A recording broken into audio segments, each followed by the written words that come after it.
Assalamualaikum warahmatullahi wabarakatuh. Al-Fatihah biniyatil qubul wa tamami kulli sunnah wa ma'mul salah syani zahiran wa batinan wa bi anna Allah yaftahu alaina futuhal arifin wa yufaqihna fid din wa yarzuquna kamal ikhlas wal yakin.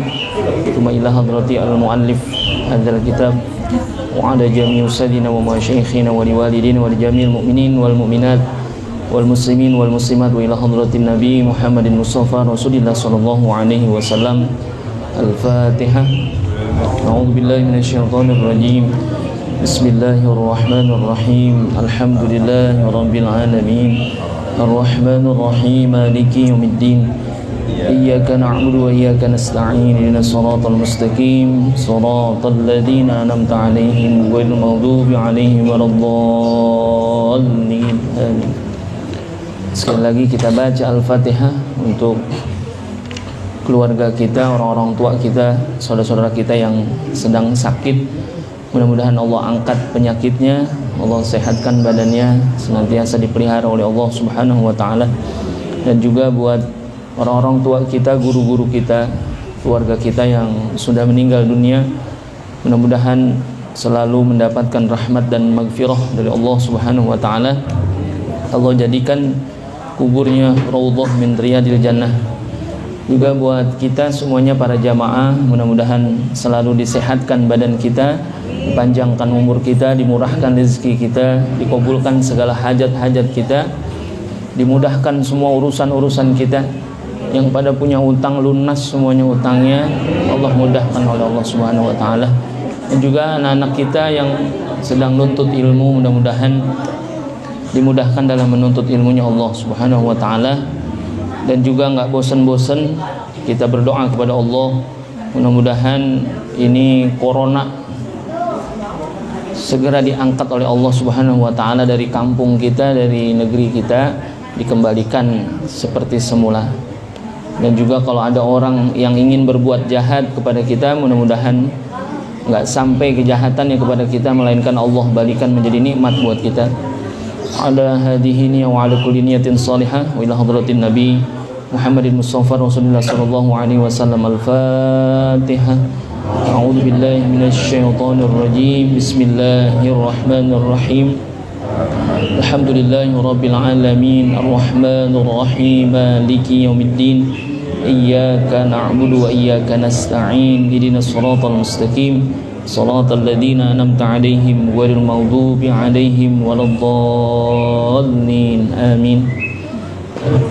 Bismillahirrahmanirrahim. Alhamdulillahi rabbil alamin. Wassalatu wassalamu ala asyrafil anbiya'i wal mursalin wa ala alihi wa sahbihi ajma'in. Rabbi yassir wa la tu'assir bi tamim bihil khair. Rabbi shrah li sadri wa yassir li amri wahlul 'uqdatam min lisani yafqahu qawli.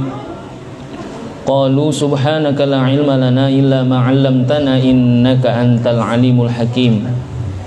Qala al-musannifu rahimahumullahu ta'ala wa adaman naf'a bihi wa bi barakati ulumihi fid daraini amin. Qala faslun an-niyatu thalathu darajatin in kanatis salatu fardhan wajaba qasdul fi'li wat ta'yinu wal fardiyatu wa in kanat nafilatan muaqqatatan qaratibatin aw dzata sababin wajaba qasdul fi'li wat ta'yinu wa in kanat nafilatan mutlaqatan wajaba qasdul fi'li faqat al fi'lu usalli wa ta'yinu zuhran aw asran wal fardiyatu fardhan. Wallahu subhanahu wa ta'ala alamu. Hadirin jamaah sekalian yang saya muliakan dan mudah-mudahan selalu dimuliakan oleh Allah Subhanahu wa taala. Alhamdulillah pada kesempatan pagi hari ini kita masih diberikan banyak nikmat oleh Allah Subhanahu wa taala sehingga masih bisa bersilaturahim. Mudah-mudahan silaturahim kita senantiasa istiqomah dan turun rahmat Allah buat kita semuanya. Amin ya rabbal alamin. Sehat ya jamaah semua. Mudah-mudahan selalu sehat. Walaupun masih terus ada himbauan dari pemerintah untuk senantiasa mengantisipasi ini. Corona Romano belum ada tanda-tanda nih soalnya. Ya masih ada terus ya. Sekarang tergantung kitanya. Mudah-mudahan selalu sehat ya. Sehat lahir batin ya. Badan sehat, kantong juga sehat. Badan sehat nggak punya beras sakit juga gitu. Lanjut ya. Ada di situ halaman 8 faslun, satu fasal yang menjelaskan tentang an-niyatu thalathu darajatin. Ya, bahwasanya satu fasal yang menjelaskan niat itu ada 3 tingkatan gitu ya. Derajat niat di dalam sholat itu salasatun, ada 3 gitu. Apa aja? In kanatis sholatu fardon, jikalau sholatnya sholat fardu, zuhur, asar, maghrib, isya, sama subuh. Kalau sholatnya sholat fardu nih, wajaba qasdul fi'li wat ta'yinu wal fardiyatu, maka wajib hukumnya ketika niat sholatnya itu adalah sholat fardu, dia ngapain? Qasdul fi'li, ya, menyengaja untuk mengerjakan sholat. Qasdul fi'li ya. Jadi yang dikata qasdul fi'li ini diwakili oleh apa nih? Jadi ayyak sudah fi'las sholati bitakbiri wa dzalika biqaulihi usolli, itu mewakili qasdul fi'li itu. Niat ada di mana? Di hati. Ketika takbiratul ihram, Allah, hati kita ngapain tuh? Niat. Apa yang mewakili qasdul fi'li? Tadi katanya kan tingkatan niat di dalam sholat ada 3. Kalau sholatnya sholat fardu, misalkan kita sholatnya sholat zuhur, Allah, yang disebut qasdul fi'li itu mana? Itu diwakili oleh dengan usolli. Ketika hati kita usolli, itu adalah qasdul fi'li, itu namanya. Nanti kalau ngelihat, pernah baca Perukunan Melayu? Punya ya? Ada Perukunan Melayu, kitab Perukunan Melayu. Kan orang dulu kan suka baca itu tuh, sifat 20 ya. Orang dulu nih, kalau saya orang sekarang, orang dulu nih, orang dulu. Perukunan Melayu itu ada menyebutkan bahwasanya ketika qasdul fi'li di situ diwakili juga bukan dengan usolli saja, tetapi nawaitu usolli. Boleh tuh. Kalau lagi sholat kita Allah, dalam hati kita niat nawaitu usolli. Pernah nggak begitu? Jarang ya, belum pernah bahkan. Kadang kita cuma sampai kepada Allah dalam hati kita usolli. Jadi nanti kalau ada yang niatnya dengan nawaitu usolli, boleh nggak? Boleh. Dua-duanya benar. Kadang-kadang kan kita main nyala-nyalain aja ya. Asal beda dikit main nyala-nyalain aja. Saya bilang yang dinyalain itu bukan orang, lampu ini nyalain, bukan begitu.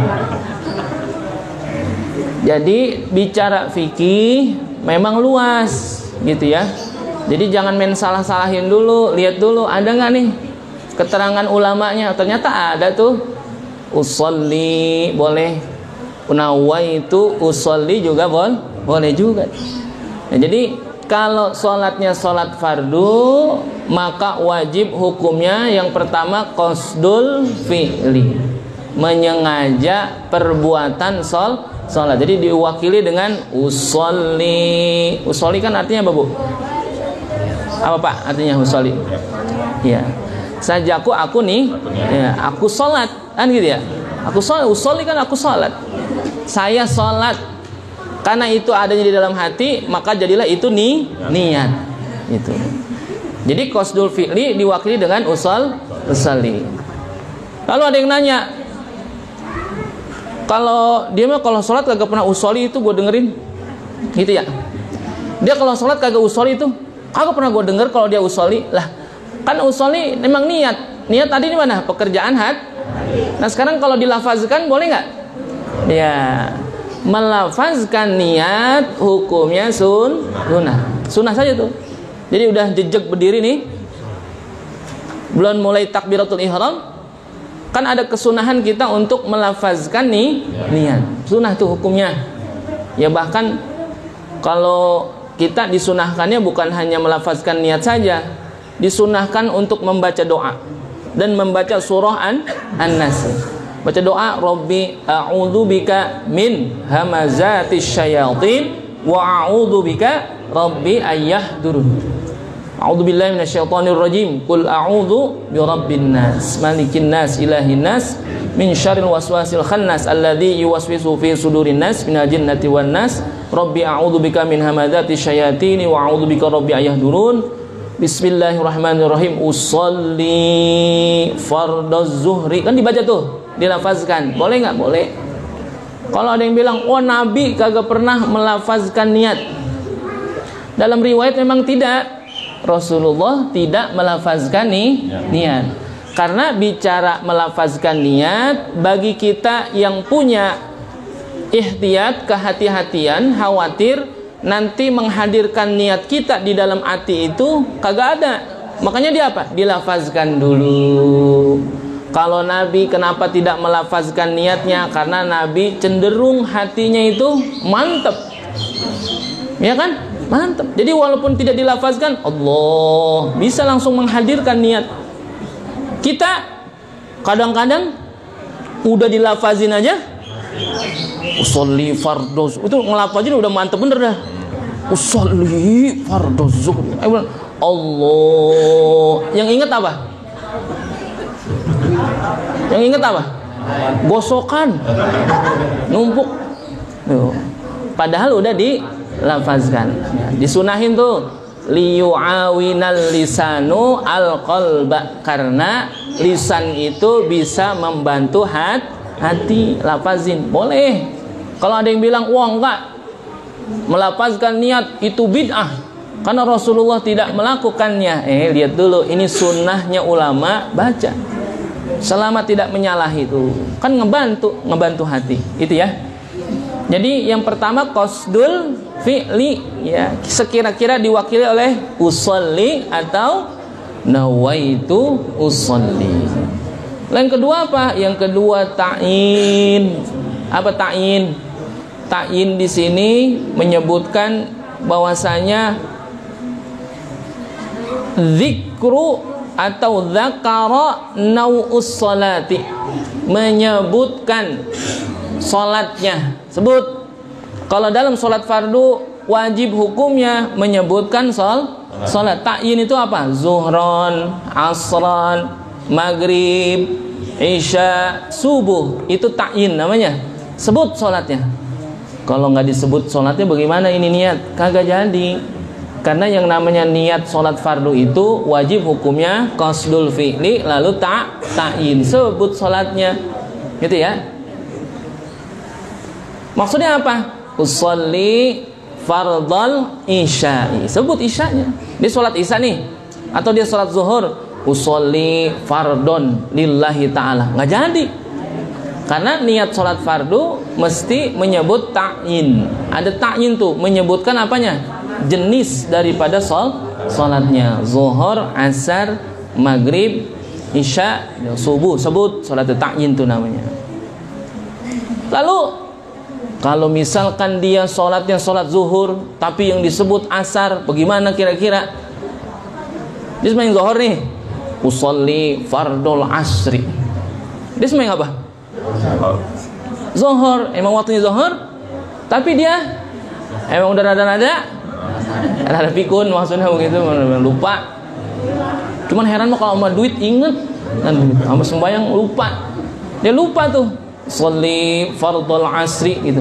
Dalam hatinya ketika dia niat sholli fardul asri. Kira-kira bagaimana? Jadi enggak?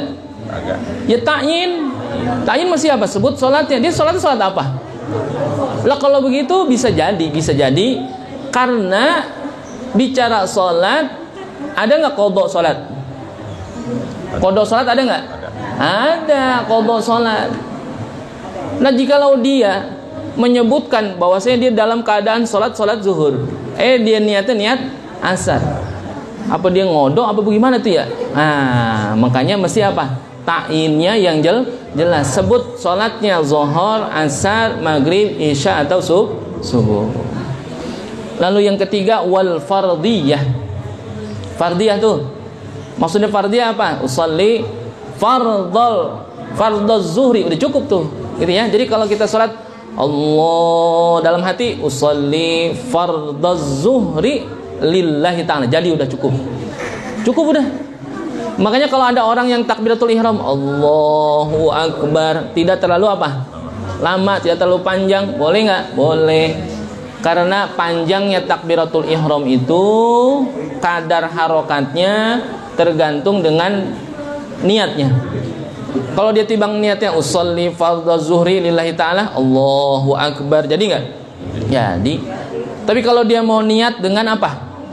Dengan yang lebih panjang, usolli fardhaz zuhri arba'a raka'atin mustaqbilal kiblati. Ya, kalau makmum memang wajib hukumnya nyebut makmuman.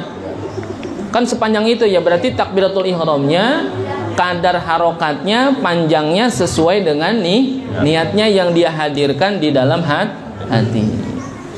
Nah, sekarang bagaimana kalau dia sholat niatnya tidak menyebutkan lillahi ta'ala, sholli fardhaz zuhri, kan di ujung biasanya apa? Lillahi ta'ala. Sekarang dia nggak sebut tuh lillahi ta'ala, bagaimana? Jadi nggak sholatnya? Jadi nggak? Jadi. Karena apa? Yang wajib di dalam niat sholat fardu timbang 3, qasad, ta'arud, dan ta'yin. Usolli fardhu sama sebut nama sholatnya. Jadi la tajibu niyatu idhafatis sholati lillahi subhanahu wa ta'ala. Jadi nggak ada. Jadi nggak wajib hukumnya. Hakikatnya hanya sunnah. Tetapi untuk ngapain? Memantapkan lagi bahwasanya emang sholat itu karena siapa? Karena Allah. Sebut lillahi ta'ala. Dan juga wala niyatu ta'yini ada di rokaat. Lagi niat sholat kagak nyebut rokaat, boleh nggak? Boleh. Kalau kita kan memang untuk memantapkan kita apa? Arba'a rokaatin, atau ketika rokataini atau talata rokaatin, sebut untuk ngapain? Mentakid, memperkuat itu. Jadi kalau misalkan dia niat sholat usolli fardhaz zuhri, udah begitu doang. Jadi nggak? Jadi. Karena yang namanya lillahi ta'ala menyebut rokaat hukumnya hanya sunnah saja. Dan juga wala niyatu istiqbalil kiblah. Jadi nggak wajib hukumnya niat sholat itu menyebut mustaqbilal kiblah. Yang namanya sholat pasti apa? Hadap kiblah. Yang namanya sholat pasti lillahi ta'ala. Yang namanya sholat zuhur pasti 4 rakaat. Yang namanya sholat pasti mustaqbilal kiblah. Dan juga menyebutkan wala niyatul adai awil qadai. Enggak wajib hukumnya ketika sholat menyebutkan adaan atau qadaan, enggak wajib. Hukumnya hanya sunnah saja.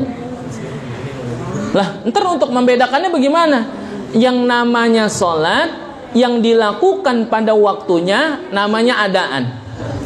Kalau ada sholat dilakukan bukan pada waktunya, udah pasti qadaan. Misalkan ada udzur, nanti ada babnya tersendiri ya, bicara tentang udzurnya sholat yang boleh diqadha. Ya, ada udzur sholat yang boleh diqadha. Lalu dia sholat bukan pada waktunya, dia sholat zuhur malam-malam, boleh nggak? Boleh kalau qadha. Ada udzurnya tapi gitu ya. Nah sekarang dia sholat zuhur malam-malam, dia nggak menyebut qadhaan, jadi nggak? Jadi udah pasti yang namanya sholat bukan pada waktunya namanya qadha. Nah sholat zuhur malam-malam boleh nggak? Boleh kalau itu qadha. Cuma nanti kalau dia mengqadha sholat zuhur, ngodonya malam-malam, bacanya jahar tuh. Iya nggak? Kan sholat jahar ada berapa? 3. maghrib, isya ama subuh. Salat sir tibang 2, zuhur ama.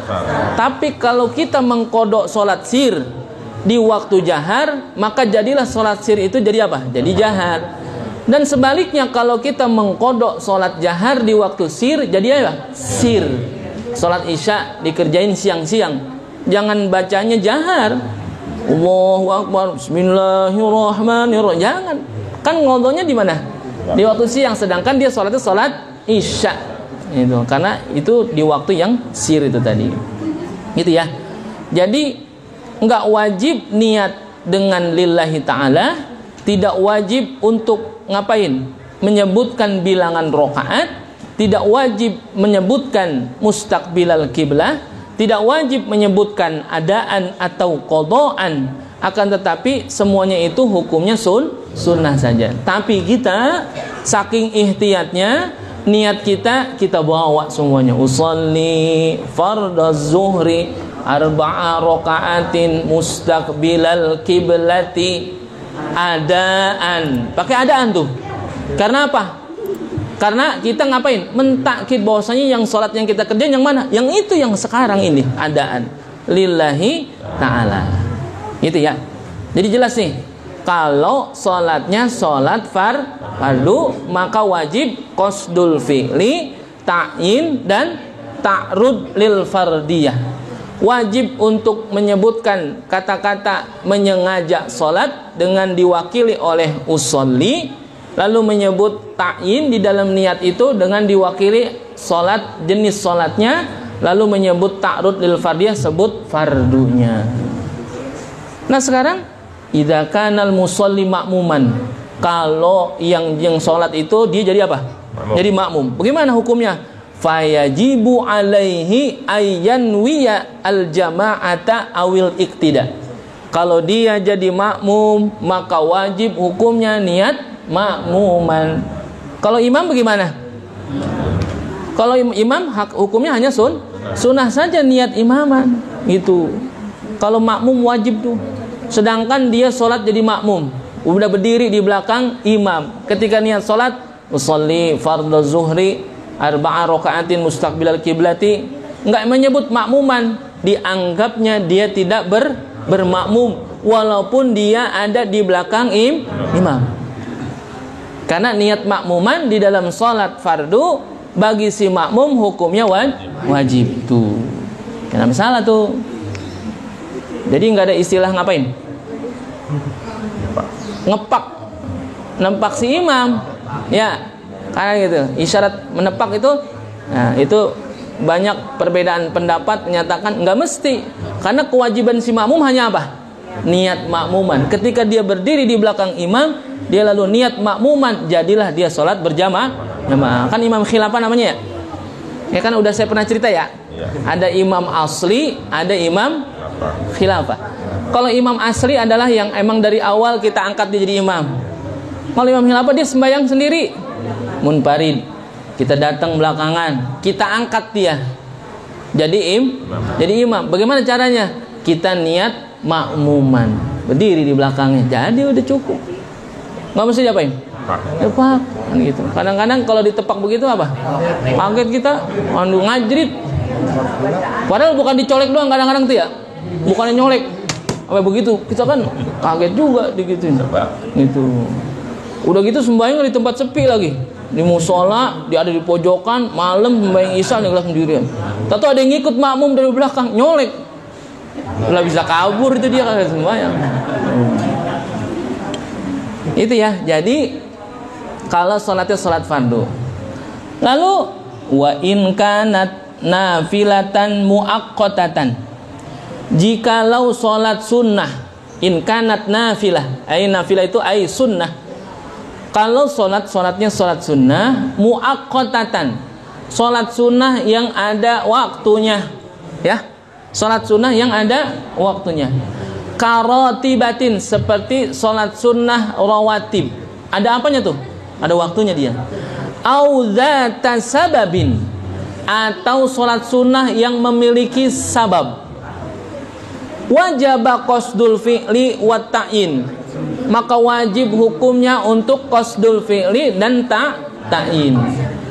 Hadirin jamaah sekalian, bicara sholat sunnah itu ada sholat sunnah yang muaqqatatan, yang punya waktu.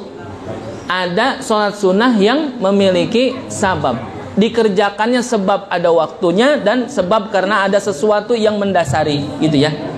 Contohnya, kalau sholat sunnah yang muaqqatatan, yang ada waktunya, karatibatin, sholat sunnah rawatib, apa? Qobliyah atau ba'diyah. Itu apa? Ada waktunya. Kayak apa? Duha, ada waktunya nggak? Ada. Tahajud, ada nggak waktunya? Ada. Itu namanya sholat sunnah yang ada punya waktu. Ada juga sholat sunnah yang dzata sababin, yang memiliki sebab. Apa diantaranya? Gerhana. Gara-gara ada gerhana, kita ngapain? Sholat sunnah. Kira-kira kalau nggak ada gerhana, kita mau bikin sholat gerhana, bagaimana kira-kira? Kita umumin itu di masjid. Hadirin jamaah sekalian, ntar kita mau sholat gerhana, ditanya BMKG, emang ada gerhana hari ini? Kagak ada. Ini bakal apa? Ya, kita membayang aja memang apa? Wah, kagak boleh. Karena sholat yang seperti itu dzata sababin, mesti ada sababnya. Karena sesuatu keadaan, maka sholatlah ia. Gitu ya. Meski memiliki sabab. Kayak apa lagi? Sholat apa yang memiliki sabab? Istisqa. Apa istisqa? Minta hujan, sebab hujan enggak turun-turun, kita minta sama Allah, meminta hujan dengan cara salat istisqa. Talabus suqya, yakni meminta hujan. Salat istisqa itu karena ada apa? Karena kagak turun-turun hujan, itu sebab namanya. Jadi kalau salat sunnah itu terbagi dua, ada yang ada waktunya atau ada yang karena sebabnya. Contoh, kalau tadi sholat sunnah yang muaqqatatan adalah sholat sunnah rawatib, qobliyah. Kalau sholat fardu kan qasad, ta'rud, ta'rid, disebut fardu. Jadi kalau sholat sunnah itu hanya apa? Kalau misalkan dia sholatnya sholat qobliyah saja, kan gitu. Ya usolli menjadi wajib gak? Wajib, karena qasdul fi'li wajib tetap. Dalam sholat sunnah yang wajib bagi sholat sunnah itu qasdul fi'li wa ta'yin.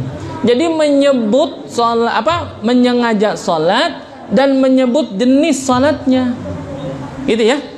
Misalkan dia sholat apa? Sholat qobliyah, ya, sholat qobliyah. Usolli sunnatal zuhri Nah, itu qobliyahnya jadi wajib tersebut. Karena dia sholatnya apa? Sholat sunnah rawatib yang memiliki waktu. Kalau sholat yang kagak memiliki waktu tapi memiliki apa? Sabab. Ya sebut sholatnya sholat apa? Usolli sunnatal istisqa, misalkan ketika diminta hujan. Macam sebut. Maka sholat sunnah yang ada waktunya atau sholat sunnah yang memiliki sabab, kewajibannya timbang dua, yakni qasdul fi'li dan ta'yin saja. Lalu yang ketiga, sholat yang in kanat nafilatan mutlaqatan, yakni sholat sunnah yang mutlak, tidak ada urusan ama waktu dan tidak ada urusan ama sabab. Ini namanya sholat sunnah mutlak. Kalau duha ada sababnya, apa ada waktunya, tahajud ada waktunya, istisqa ada sababnya, gerhana juga ada sababnya, tahiyatul masjid ada sababnya nggak? Ada. Sebab apa? Masuk ke dalam masjid. Karena kita masuk ke dalam masjid, maka kita sholat sunnah tahiyatul masjid. Sholat hajat ada apanya? Ada sababnya. Karena apa? Ada hajat tertentu, maka sholat hajat. Nah sekarang yang disebut sholat sunnah mutlaqatan atau sholat sunnah mutlak, yang kagak ada waktu, yang kagak ada sabab. Dia sholat sunnah hanya udah mutlak saja. Nah ini wajib hukumnya adalah wajaba qasdul fi'li faqat. Ya, wajib hukumnya hanya menyengaja sholat saja cukup. Jadi usolli begitu doang. Jadi udah. Ketika takbiratul ihram, Allah, dia dalam hati usolli, udah jadi. Itu kalau sholatnya sholat sunnah mutlak. Jadi kalau sholat sunnah mutlak bukan usolli sunnatal mutlak, enggak ada. Ya karena yang namanya mutlak ya kagak ada namanya, enggak ada sebabnya dan juga tidak ada waktunya. Usolli gitu ya. Jadi tuh, ya cuman kan ilo kan timbang begitu doang. Ya, karena usolli rakaataini gitu lillahi ta'ala boleh tuh. Atau usolli sunnatan rakaataini mustaqbilal kiblati lillahi ta'ala boleh begitu. Karena kewajibannya timbang apa? Cuman qasdul fi'li saja, yaitu hanya menyengaja salat diwakili dengan usolli itu. Berarti derajat niat di dalam sholat ada berapa? Ada tiga. Kalau sholatnya sholat wajib mesti qasad, ta'arud, dan ta'yin. Kalau sholatnya sholat sunnah akan tetapi yang ada waktu atau sababnya, maka wajib hukumnya qasdul fi'li dan ta'yin. Sedangkan kalau sholat sunnah yang kagak ada waktu dan kagak ada sabab atau bisa disebut dengan istilah sholat sunnah mutlak, maka hanya cukup qasdul fi'li saja dengan usolli. Lalu ada yang nanya, Pak, bagaimana kalau sholatnya sholat qasar? Qasar ya? Suka nggak sholat qasar? Jarang ya. Mungkin kalau dalam perjalanan jauh, karena dalam madhab Imam Syafi'i ada apanya? Ada jarak yang mesti memenuhi syarat kebolehan dia untuk mengqasar sholat. Kalau sholatnya sholat qasar fis safar, dalam perjalanan, wajaba niyatul qasri indal ihrami. Jadi wajib hukumnya niat qasar ketika takbiratul ihram. Kalau dia kagak niat qasar bagaimana? Fa idza lam yanwi, jikalau dia tidak niat qasar, indahu, di mana ketika dia takbiratul ihram, wajabal itmamu, maka wajib hukumnya dia sholat sempurna, enggak qasar lagi jadinya.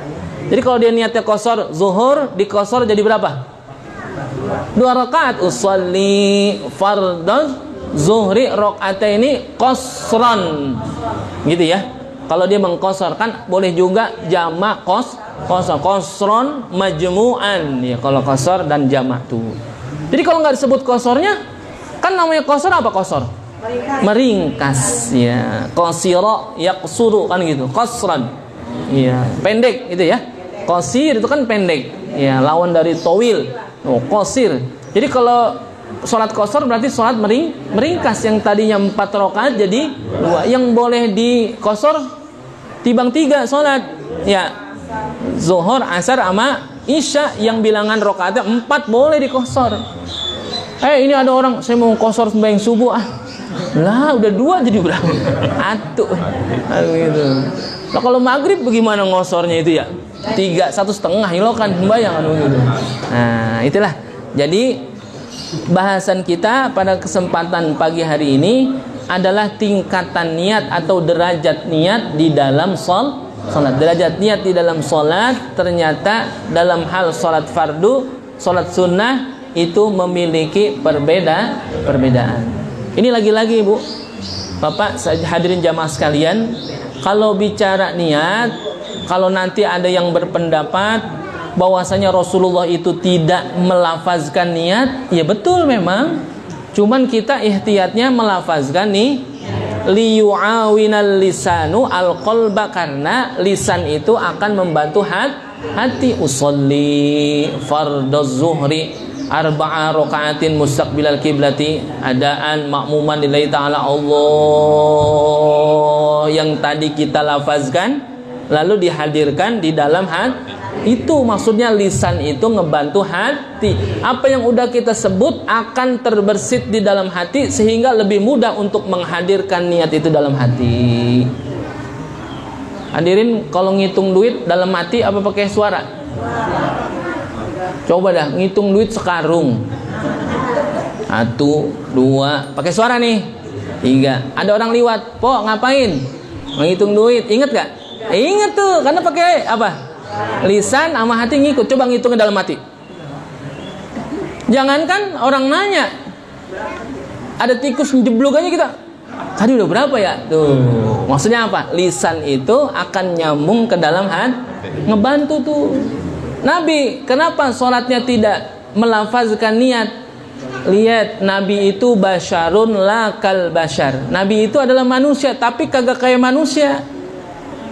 Al-a'radul basyariyah, punya sifat-sifat kemanusiaan, tapi sifat kemanusiaannya Nabi nggak sama kayak manusia biasa. Hatinya apa? Tadi kan di awal kita baca tuh, wa qalbuhu lam yanam wal ainu qad na'asat. Nabi itu hatinya tidak pernah tidur walaupun matanya kan.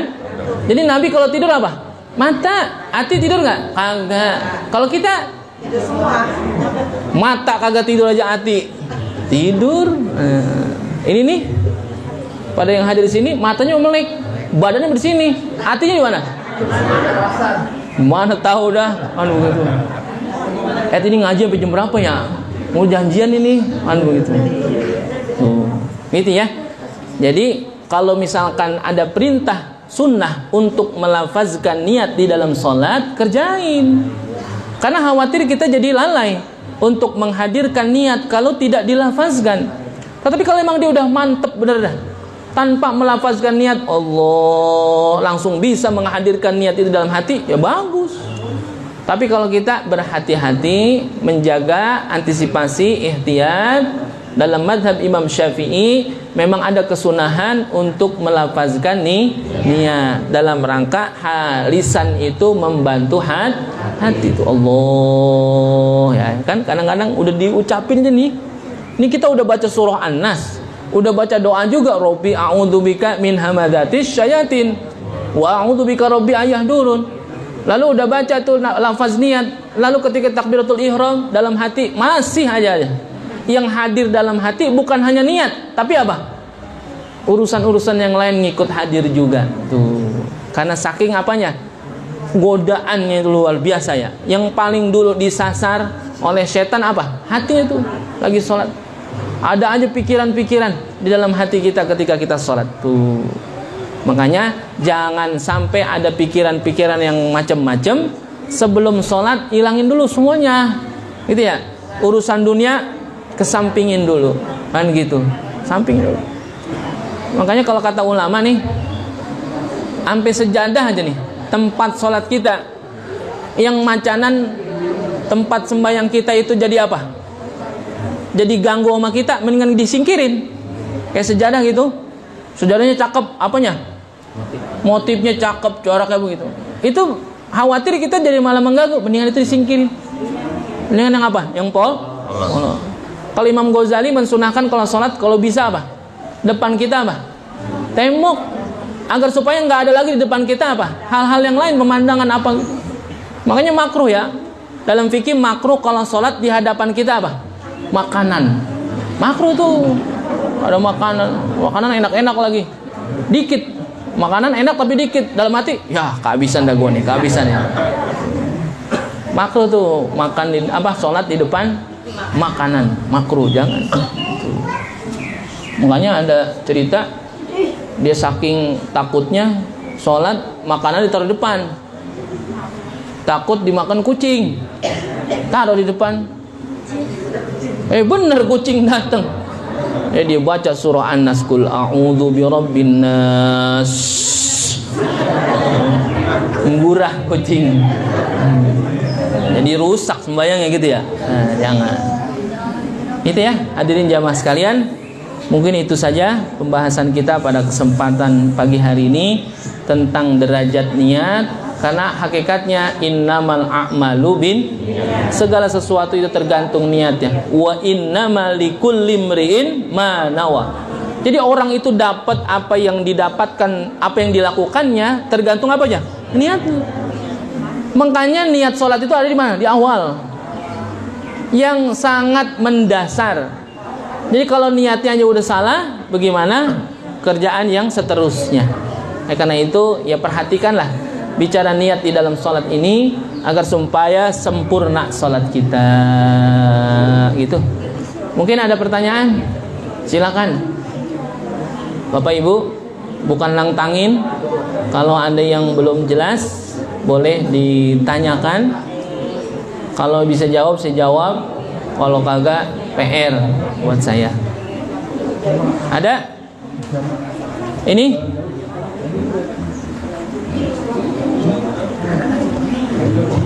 Ada pertanyaan? Ini gak ada yang nulis, harus suruh nulis pertanyaan di sini. Ada? Ayo. Iya. Ini nih, tong. Kasih ibu mic. Kasih ibu nih mau nanya. Ayo, nanya. Besok insya Allah saya udah ngomong ke pengurus yayasan Qoiman Qur'ul Quran. Bagi siapapun yang bertanya nanti dapat hadiah. Penuh geruduk semua yang nanya. Iya bener. Ini pas giliran kita ngaji, dicatat siapa yang paling banyak nanya, nanti di akhir tawaku udah dapat hadiah. Nah gitu. Ayo nanya. Pak Ustadz mau nanya. Pada waktu kita mengerjakan sholat yang qodho, boleh nggak dikerjakannya di waktu yang diharamkan sholat, misalkan baca subuh atau baca asar? Ya. Yang kedua, mohon maaf ya Ustaz. Ya. Maaf mulu ini kayak. Jadi musafir. Apabila kita jadi musafir, pas kita ada pekerjaan di tempat booking itu sedang mengerjakan sholat fardu. Lebih utama mana mengikut sholat berjamaah dengan mukim atau mengerjakan rusuh yaitu jamak qasar? Iya. Terima kasih. Ya, ada dua pertanyaan. Yang pertama pertanyaannya, jikalau kita apa tadi lupa ada tuh saya. Apabila kita qodho sholat. Ya, mengqodho sholat di waktu-waktu yang karohah, waktu-waktu terlarang untuk mengerjakan sholat. Boleh nggak mengqodho sholat di waktu terlarang, gitu ya?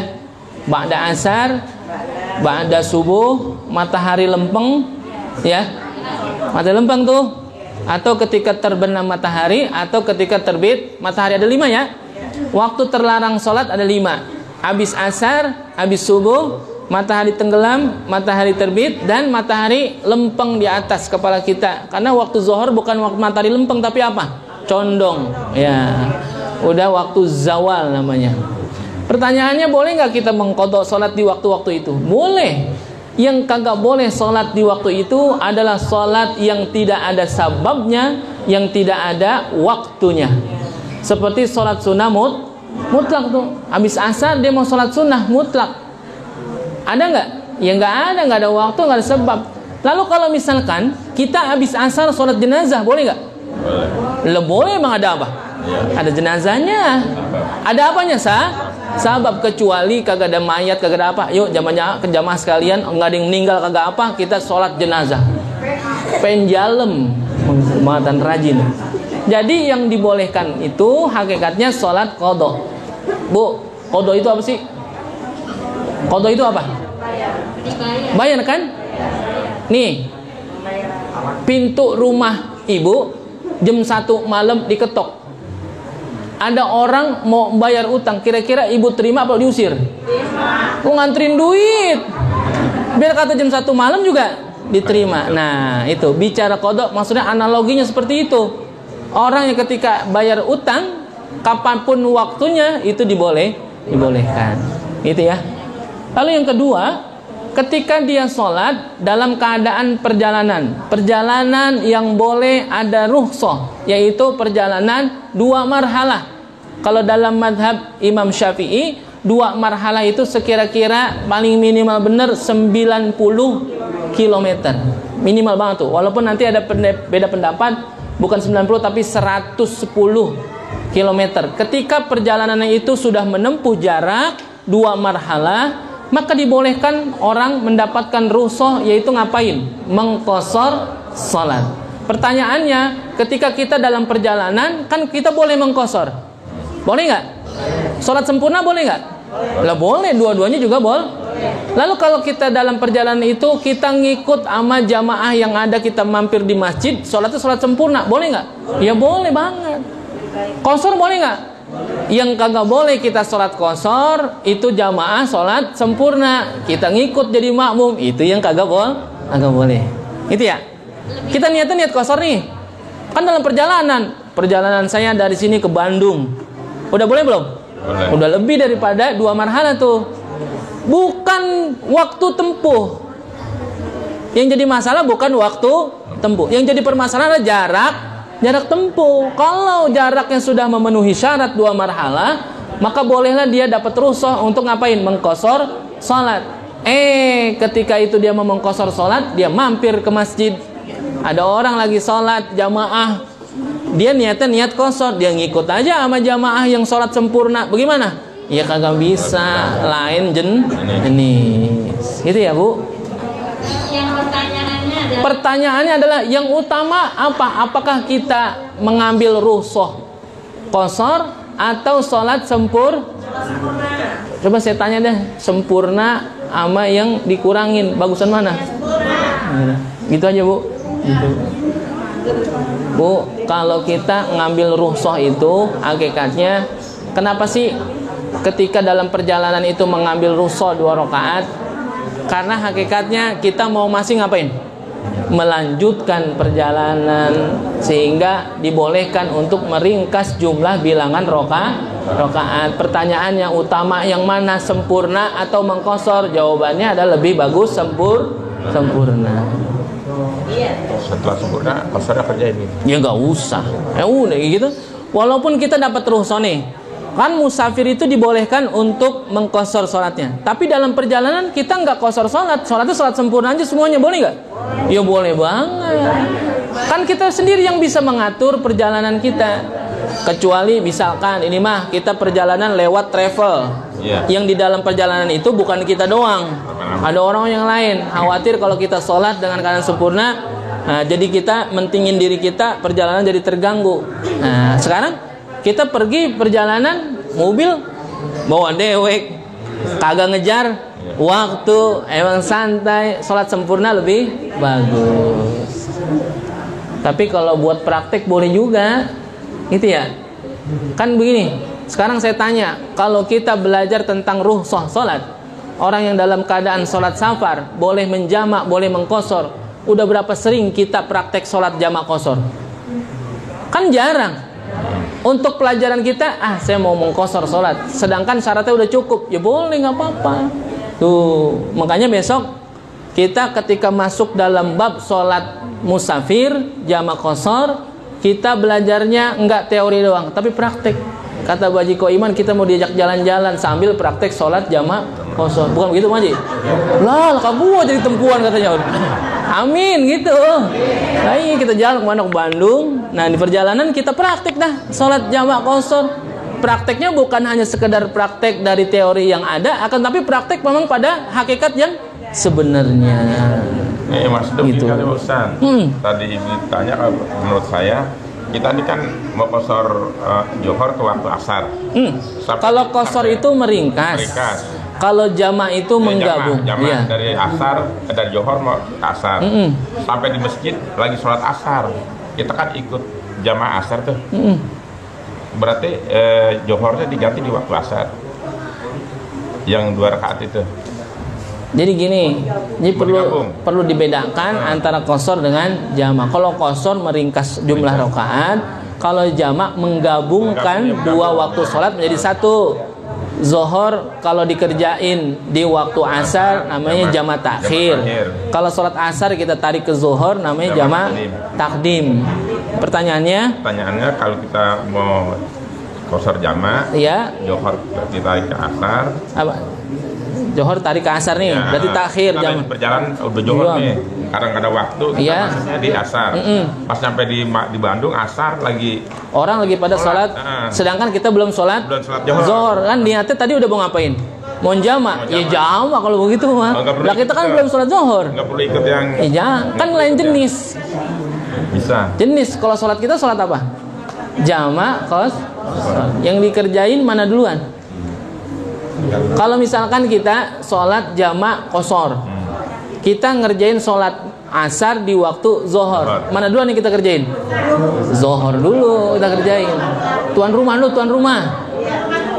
zuhur, baru sholat asarnya, kan gitu ya. Kalau misalkan jamaknya jamak takdim, lah kan asar belum waktunya, lah iya kan jamak namanya.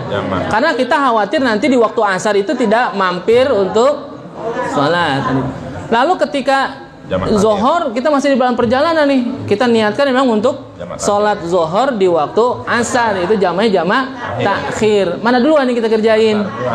Tuan rumah. Tapi dibolehkan kalau jamak takhir, dibolehkan untuk mengerjakan zohor dulu, boleh, dibolehkan gitu ya. Karena waktunya udah lewat gitu ya Bu. Maksudnya tadi pertanyaannya lebih utama mana kita ketika nemuin orang yang sholat dalam keadaan tam, sedangkan kita niatnya memang jamak, kan lain jenis gitu ya. Ikut berjamaah, kalau mau bikin jamaah kita sendiri untuk sholat jamak dan qashar gitu. Jadi kalau jamak qashar selain digabung, jumlah rokaatnya juga diringkas. Zohor 2 rokaat, asar 2 rokaat, masing-masing harus apa? 2 rokaat salam dulu, berdiri, qomat, lalu sholat selanjutnya baru 2 rokaat salam. Kalau jamaknya jamak qashar. Tapi kalau hanya jamak saja, digabung saja waktunya, ngerjain sholat zuhur ya 4 rokaat, ya, habis itu diri, qomat, ngerjain asar 4 rokaat. Kalau hanya jamak. Qasron majmu'an berarti mengqashar juga, menjamak juga, gitu ya. Itu. Kalau kasusnya kita sholatkan sholat maghrib, misalkan udah datang, tapi kita mau menjamaknya tuh gimana? Jamak takhir dikerjakan di waktu isya, tetapi tidak diqashar.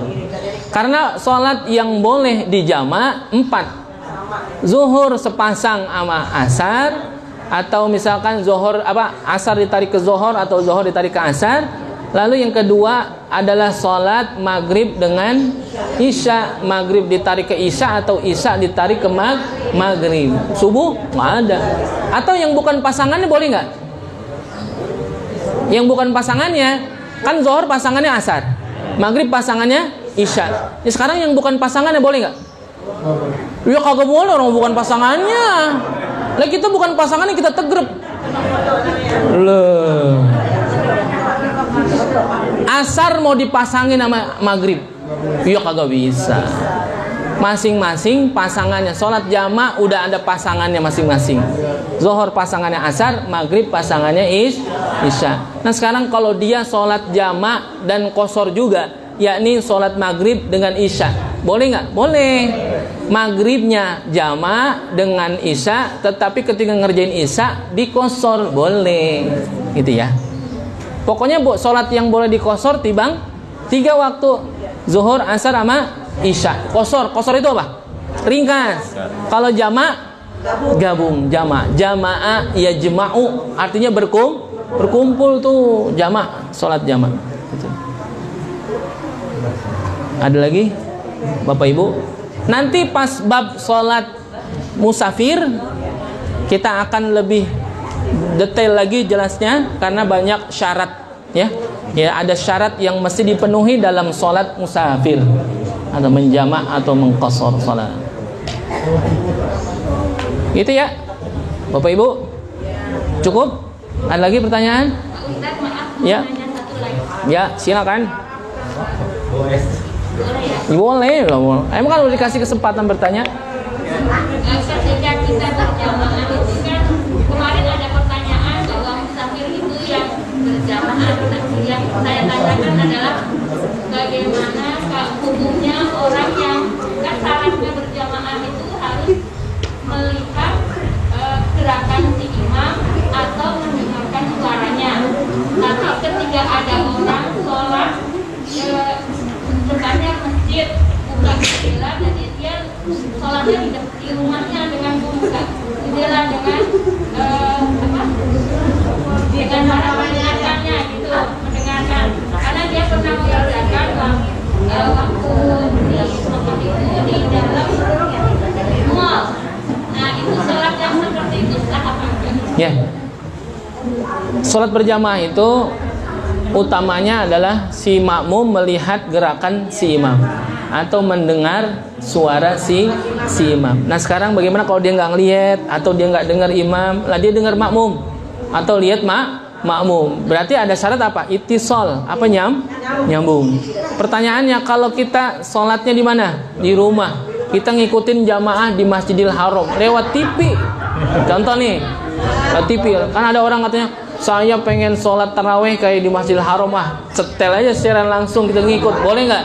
Nggak boleh, karena tidak itisal. Jadi syaratnya masih dalam satu apa?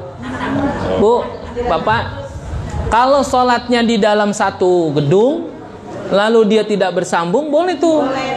Misalkan imam sono depan, masjidnya gede gitu ya, kayak Istiqlal gitu kan gede, imam sono, sedangkan ibu-ibu sholatnya di mana? Di belakang. Itu masih dalam satu apa? Walaupun terpisah, kalau dalam satu ruangan boleh. Kalau dia sudah beda apa? Sudah beda bangunan, misalkan dia bukan lagi masjid kayak kita sholat id, jumlahnya banyak tuh, orang semua id sampai kemana? Jalanan. Sampai ke latar. Apa latar? Iya. Ya, sampai ke halaman, bahkan sampai ke jalanan. Boleh nggak? Yang penting ada apa? Itisal yang menyambung, karena dia udah bukan lagi bangunan masjid. Kalau emang dia masih bangunan masjid, walaupun dia agak jauh masih boleh. Nah kalau di jalanan, misalkan Masjid Al-Muhajirin sholat id, ada orang yang sholatnya sampai di mana? Ya sampai di jogannya Ngaji Amsani di situ ya. Boleh nggak? Ya kalau masih ngapain? Nyambungin masih boleh. Nah jadi kalau misalkan dia sholat di rumah buka jendela, rumah nih, rumah masjid bukan? Dia buka jendela, mentang-mentang apa? Ya rumahnya apa? Dekat, itu nempel gitu. Lalu dia sholat dari rumah dengan membuka jendela mengikut jam, boleh nggak? Boleh. Karena tidak itisal, karena udah lain bangunan gitu. Nah ini makanya orang kalau rumahnya dekat musola atau dekat masjid, harusnya mah jangan bangga dulu, ngeri. Orang kalau sholat, kalau rumahnya dekat masjid atau dekat musola, ngeri. Karena kata Nabi, la sholata li jaril masjid illa fil masjid. Tidak dianggap sholatnya seseorang yang bertetangga dia dengan masjid atau musola kalau sholatnya bukan di masjid atau bukan di musola. Nggak dianggap tuh. Rumah nempel sama musola, tapi sholatnya di rumah. Kata Nabi, la sholata li jaril masjid, untuk orang yang bertetangga dengan masjid atau musola, illa fil masjid, kecuali di masjid dia sholat. Kagak dianggap tuh sholatnya. Makanya jangan, wah lah rumah gue mau dekat masjid udah. Cuman sholat nggak pernah di masjid, lah kagak dianggap. Tuh, sayang. Makanya Nabi dulu kalau ada sahabat yang kagak pada sholat berjamaah di masjid, padahal dia tetangga masjid, diobong, suruh obong apa? Suruh bakar rumahnya, gitu ya. Karena saking apanya? Saking gedenya dosanya orang yang pura tetangga dengan masjid tidak sholat di masjid, daripada dibakar nanti, mendingan apa? Dibakar sekarang tuh rumahnya. Itu ya. La sholata li jaril masjid illa fil masjid. Gimana Bu? Ya terima kasih. Itu Ya. Karena ada corona jadi takut ke masjid, sholatnya kebetulan rumahnya depan masjid. Nah. Ini kisahnya nyata. Iya. Terima kasih. Assalamualaikum. Iya.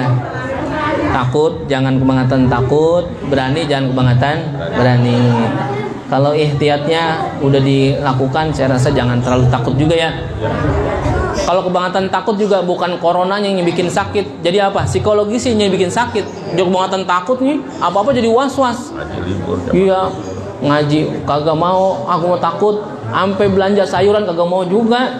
Lah kagak makan dia, lah mati tuh. Gara-gara kagak makan, bukan gara-gara corona jadinya.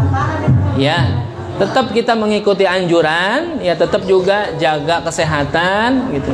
Jadi takutnya jangan kebangetan takut, berani juga jangan kebangetan berani. Ngikutin apa yang sudah dianjurkan ya, protokol kesehatannya. Cuci tangan Bu, walaupun kagak disuruh makan, cuci tangan, cuci makannya nggak cuci tangan ya terus kan begitu. Cukup ya.